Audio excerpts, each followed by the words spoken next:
So we've made a lot of changes to the statements with version 15. We haven't even seen it yet. So in version 15, you can bill a remainder statement out that lists out the missed copays that a patient has so that you can go collect on those before the insurance pays. So we are very excited about that in that it will let you, okay, go ahead, clap. That will let you increase your cash flow, lower the days of AR, and in these financial times, you need to be able to maximize your cash flow rather than let that go out there and fester until the patient decides to come in and pay it on their own. Let me show you exactly what that looks like. I'm going to require a copay on my office visit. And let's go into Dwight again real quick. And he has some copays overdue. Let's do a new one for today, 99213. He has a $20 copay. When we save that, I would expect the copay overdue to end up going up to $60, which it just did. Let me make sure that my program option is turned on so that I don't have a moment where it doesn't work. We have an option to add copays to remainder statements. If for some reason you don't like money and don't want to collect from your patients, you can turn that off. And what you'll notice is that I now have some remainder statements that have been created here. Let me print those out. And we have a copayment remainder.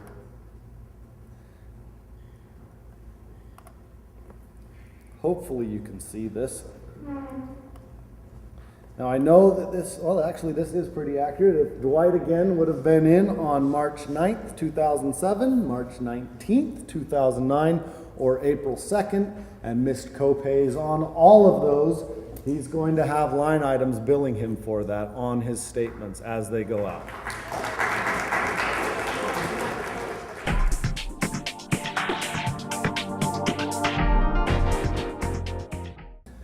How are statements sorted?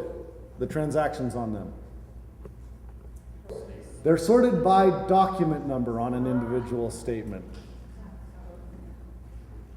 The statements sort the transactions by document number. How many of you know what that means? 2 people know what it means. So if you're sending statements out to your patients and you don't know how they're ordered and you don't know how they mean, how do you get to explain it to them? Is it easy? Well, with version 15, we're changing that.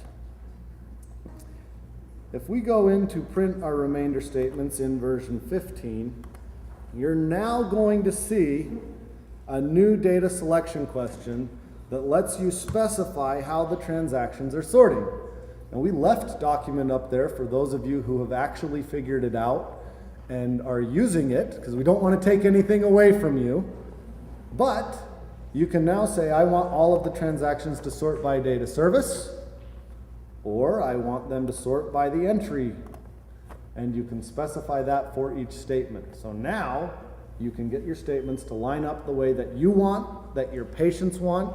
And what's the purpose of this? Why do we care about getting statements more readable?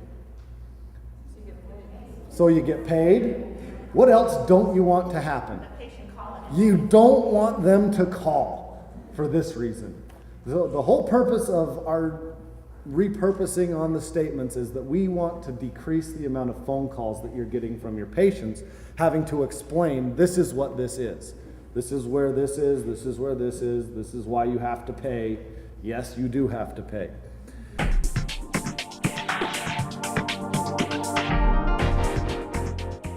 Why do you care what the remainder balance is on a statement? Yes. If you're using this as a collection tool, you don't want to have to sit there and go and look through each statement and try to find where the balances are. You really want to be able to see them right up front. Well, with version 15, we have given you the ability to see right in statement management the remainder balance for all the statements that are there. Statement management now becomes a more powerful collection tool for you to go after those patients proactively. Okay, the next one I'm going to go over fairly quickly. How many of you have used small balance write-off? What do you use it for? Writing off small balances. There's another purpose that you could use this for. If we had it integrated more tightly with statement management, that would be to send patients to collections. When you send somebody to collections, you usually write off their balance because you're not going to be collecting that AR. You're going to get a percentage of it from the collection agency, and you don't want to send them any more statements.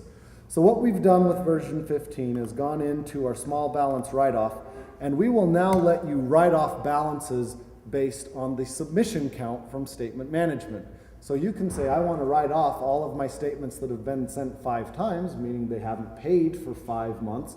Get that report, use that to send your AR over to the collection agency, and start collecting from these patients who aren't paying. So we're taking a feature that already exists in small balance write-off and increasing the power of it by integrating it with statement management.